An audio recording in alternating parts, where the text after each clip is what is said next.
बिस्मिल्लाहिर्रहमानिर्रहीम। अस्सलाम वालेकुम माय यूट्यूब फैमिली, कैसे हैं आप सब? आई होप आप सब ठीक होंगे। मैं भी ठीक हूँ, अल्लाह का शुक्र है, दुआएं हैं आप सबकी। तो आज का व्लॉग शुरू करते हैं। व्लॉग तो नहीं, आज मैं आप लोगों से एक वाक़या बयान करूँगी जो कि मैंने पढ़ा भी है और सुना भी है। तो उम्मीद है आपने भी वो पढ़ा भी होगा और सुना भी होगा, आपकी नज़रों से भी गुज़रा होगा। वो वाक़या क्या है? वो वाक़या ये है कि एक औरत ही तवाफ़ कर रही थी और तवाफ़ के दौरान कहती थी, अल्लाह मैं इस हाल में भी आपसे राज़ी हूँ, ऐ अल्लाह मैं इस हाल में भी आपसे राज़ी हूँ। तो एक आदमी ने ये सुना तो बड़ा हैरान हुआ। तो उसने उससे पूछा कि तो क्यों कहती है कि मैं इस हाल में भी आपसे राज़ी हूँ, कि मैं इस हाल में भी आपसे राज़ी हूँ? उसने कहा मैं तवाफ़ ख़त्म कर लूँ तो तुम्हें अपना वाक़या सुनाऊँगी। चुनांचे उस औरत ने अपना वाक़या सुनाया कि मेरे 3 बच्चे थे। मैं घर के अंदर एक दिन तंदूर पर रोटियां पका रही थी, तो मेरे बड़े 2 बच्चे जो थे वो घर में खेल रहे थे। कमरे में अचानक मुझे शोर की आवाज़ आई। तो वो कहती कि मैंने जब शोर सुना तो वही सब कुछ छोड़ दिया तंदूर पर, आटा, रोटियाँ। तो मैं इस कमरे की तरफ भागी। जब जब कमरे में गई तो मैंने एक अजीब तमाशा देखा। इससे 1-2 दिन पहले मेरे खामद ने घर में बकरी को ज़िबा किया था, और जिस छुरी से बकरी को ज़िबा किया था वो उस कमरे में ही रखी थी। तो मेरे दोनों बच्चे खेलते खेलते उनमें से एक ने दूसरे को कहा, तुम्हें पता है अब्बू ने बकरी को कैसे ज़िबा किया था? तो दूसरा कहता, मुझे नहीं पता। वो कहता, अच्छा आओ मैं तुम्हें बताता हूँ कि कैसे अब्बू ने ज़िबा किया था। तो मेरा दरमियान वाला बेटा जो था वो ज़मीन पर लेट गया और बड़े लड़के ने उस छुरी को उठाया। अब वो छोटा बच्चा था, उसको पता नहीं था कि छुरी कितनी तेज़ है। चुनांचे उसने तो उसके गले पे छुरी चलाई तो गला फ़ौरन ही कट गया और खून का फुवारा छूटने लगा। अब जब खून निकला तो शोर हुआ और मैं भागी हुई आई तो मैंने देखा कि मेरा बच्चा खून में लथपथ पड़ा है और उसकी जान निकल चुकी है। अब मैंने सोचा कि मेरा बड़ा बेटा कहाँ है जिसने ये हरकत की है। वो डर गया, भाग गया था, कहीं छुप गया था। कहने लगी, मैं उसे दूसरे कमरों से में देखती हूँ, कहीं नज़र नहीं आया। जब सहन में आई तो वहाँ मैंने तंदूर के लिए कुछ लकड़ियाँ रखी हुई थी। उन लकड़ियों के पीछे जाकर वो छुपा था। कहने लगी, मैंने पीछे से उसको जाकर जब देखा तो उसने मुझे कोई जवाब नहीं दिया था। जब मैं करीब गई तो मुझे पता चला कि उस जगह के ऊपर एक सांप बैठा हुआ था।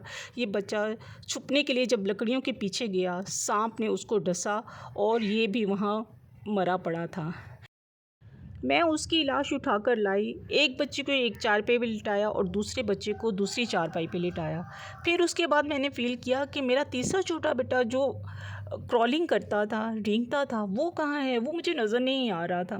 कहने कहने लगी, मैं उठकर जब वो तंदूर की तरफ आई तो मैंने देखा उसने क्रॉल किया और वो तंदूर के अंदर गिर चुका था। तो मैंने अंदर ज़िंदा बेटे को आके के अंदर पूरा चलता हुआ देखा और वो भी फ़ौत हो गया। तो मैंने तीनों बेटों की लाशों को चारपाई पे रखा, फिर उनको नहलाया, उनको कफ़न दिया। जब तीनों की जनाज़े एक दिन में घर से निकले तो मैंने उम्रे के इरादे से आ गई। अब मैं तवाफ़ कर रही हूँ और अपने अल्लाह को कह रही हूँ, ऐ अल्लाह मैं इस हाल में भी राज़ी हूँ। आप ज़रा गौर कीजिए उस माँ के दिल पर क्या बीती होगी कि एक दिन में जिसके 3 बेटों का जनाज़ा घर से निकले, फिर वो तवाफ़ करते हुए कह रही है, ऐ अल्लाह मैं इस हाल में भी आपसे राज़ी हूँ।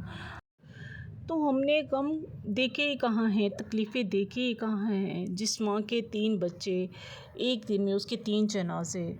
तो बस अल्लाह सब पे अपना रहम करे, सब पे अपना करम करे। तो ये छोटा सा वाक़या मैंने पढ़ा था, मैंने कहा मैं आप लोगों से ज़रूर शेयर करूं। तो उम्मीद है आपने भी पढ़ा होगा ये, या आपकी नज़रों से गुज़रा हुआ होगा। जिस दिन की मैंने वीडियो आप लोगों को दिखा रही हूँ, ये इस दिन मैंने रोज़ा रखा हुआ था और मैंने कोई भी इतना काम शाम तो नहीं किया था, बस छोटे छोटे काम जो थे वो समेटे थे। और बस अफ्तारी में जो था वो मैंने आलू के चिप्स बनाए थे, आलू की जो होती हैं चिप्स बना के, तो बस रोज़ा वगैरह मैंने अफ्तार किया था, जो कि मैंने वो भी शूट नहीं किया था क्योंकि मेरी हिम्मत ही नहीं हो पा रही थी रोज़ा रख के। तो उम्मीद है आप लोगों को आज का मेरा ये छोटा सा व्लॉग जो है, छोटा सा वाक़या जो मैंने आप लोगों से भी शेयर किया है, तो मेरे दिल को बहुत लगा था। तो मैंने कहा मैं आप लोगों से भी छोटा सा वाक़या जो है वो शेयर करती हूँ। तो उम्मीद है आज का व्लॉग आप लोगों को मेरा अच्छा लगा होगा सुन के वाक़या। तो इंशाल्लाह मिलेंगे नेक्स्ट व्लॉग में। जहाँ रहें खुश रहें, अपनों का ख्याल रखें और दुआओं में याद रखें। یا اللہ جو بیمار ہیں انہیں شفا عطا فرماؤ، جو پریشان ہیں انہیں خوشیاں عطا فرما، جو تیری رحمت کے طلبگار ہیں ان پر اپنی خاص رحمت فرما، آمین ثم آمین۔ اور جو اس دنیا سے جا چکے ہیں ان کے درجات بلند کر۔ تو ملتے ہیں نیکسٹ ولاگ میں۔ اللہ حافظ۔ اپنا خیال رکھیے گا اور اپنے ارد گرد لوگوں کا بھی خیال رکھیے گا، اور اگر کوئی غلطی ہو گئی ہو میرے واقعہ سنانے میں تو پلیز مجھے معاف کیجیے گا۔ ملتے ہیں نیکسٹ ولاگ میں۔